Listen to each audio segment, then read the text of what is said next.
Tonight Show, I'm your host, TV's Craig Ferguson. Please sit down, relax. You at home, undo your pants, let it all go. It's fine. Let it out. Let it breathe.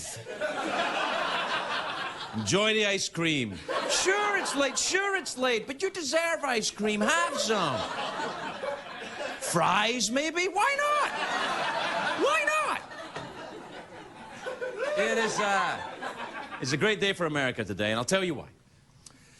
Prince Charles and his blushing bride, Camilla Parker Bowles, are here for an 8-day visit. Isn't she gorgeous? Isn't she, What? What? I think she's lovely. Didn't he do well?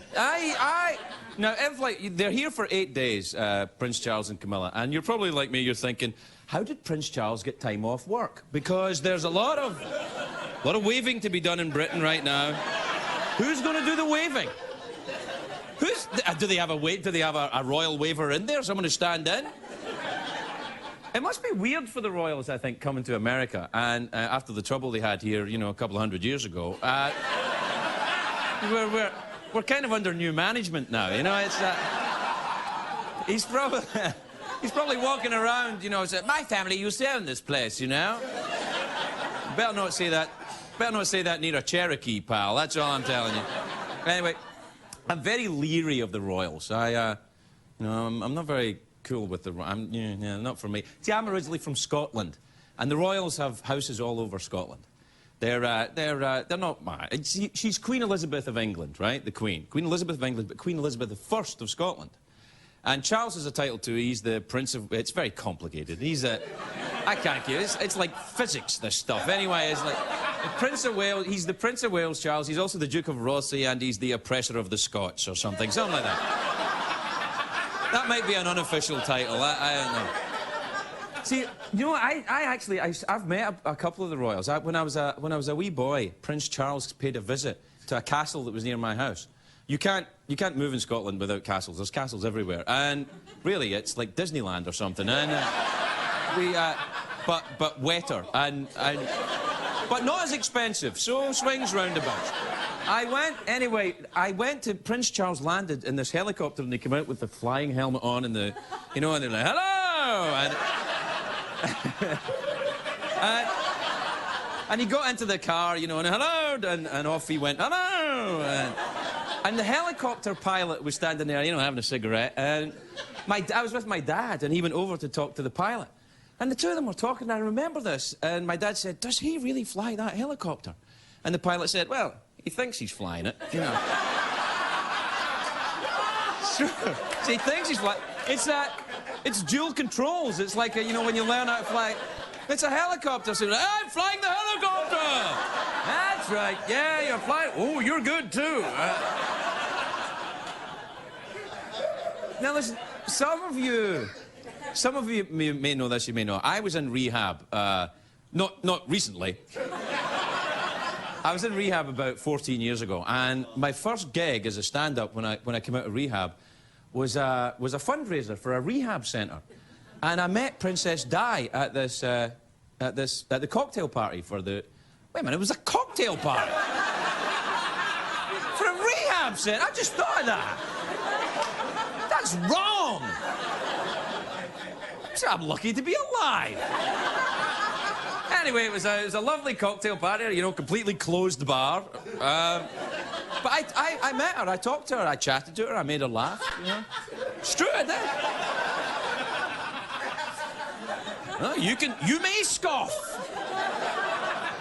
They're scoffing at me here, but I'll get through it. I also, excuse me, I also met Prince Philip. You know Prince Philip, that's the Queen's husband.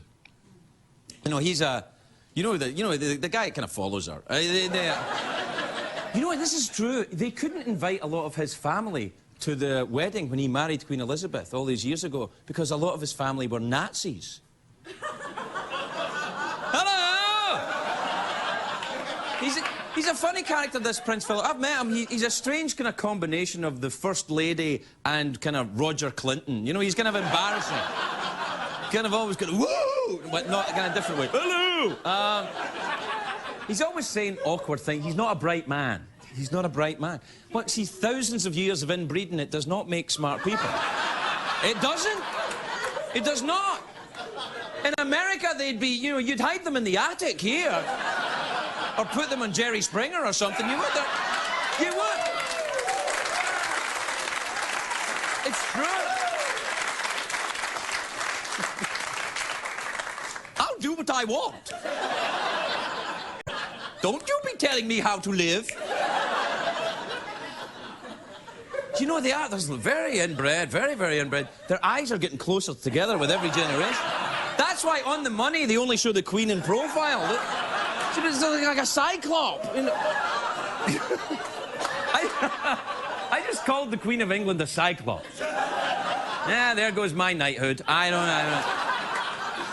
Some Brits, they won't say bad things about the royals because they want their knighthood. You know, I don't want some upper-class fatwa on them. I don't want a knighthood. I want my US passport, pal. That'll do for me, thank you.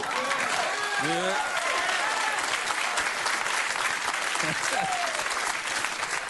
Yeah, and that's taken a bit of time, if you don't mind me saying so.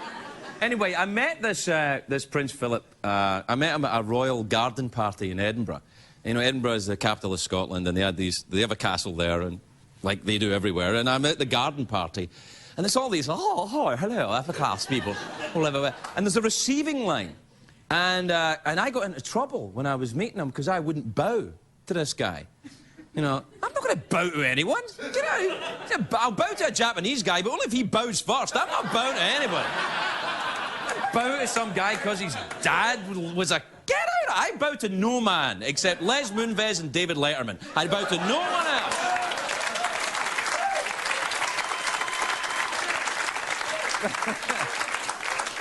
But everybody's bowing, and, you know, I shook his hand, and I said, I'm going to the Edinburgh Festival. It's a big festival there, and I had some gigs at it.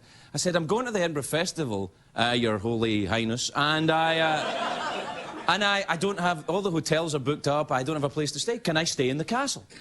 You know, I'll take a room. You know, I'll give you a couple of bucks, and I'll take my own shelf in the refrigerator. I'll mark my food. I won't take any of your stuff.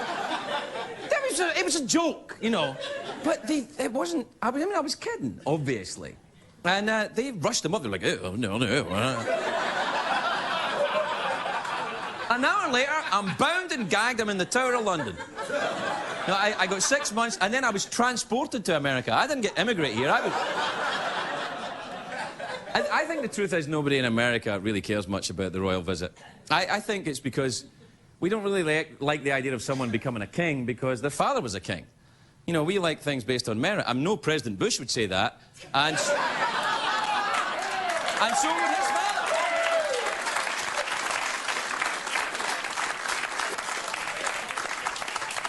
And so, of course, would his father, President Bush. And now, people say that the royal family, are good for tourism in England. But I don't know, if you've been in that Buckingham Palace tour, it's pretty lame. Now, it's like going to the zoo. You know when you go to see the pandas and they're never there? They're not there. All you ever see is their dung outside. That's what... And you don't see any royals at Buckingham Palace. Just see their dung outside. Very, very posh dung, though. Much better dung than normal dung. Royal dung. Doesn't stink. So anyway, they had a... No, don't. It's one thing losing the knighthood. They'll be after me to hang, draw, and quarter me at some point. They had a reception in New York anyway for Charles and Camilla at the New York's Museum of Modern Art. 300 people were there. 300 people. Sting was there. Donald Trump was there. Yoko Ono, Joan Collins.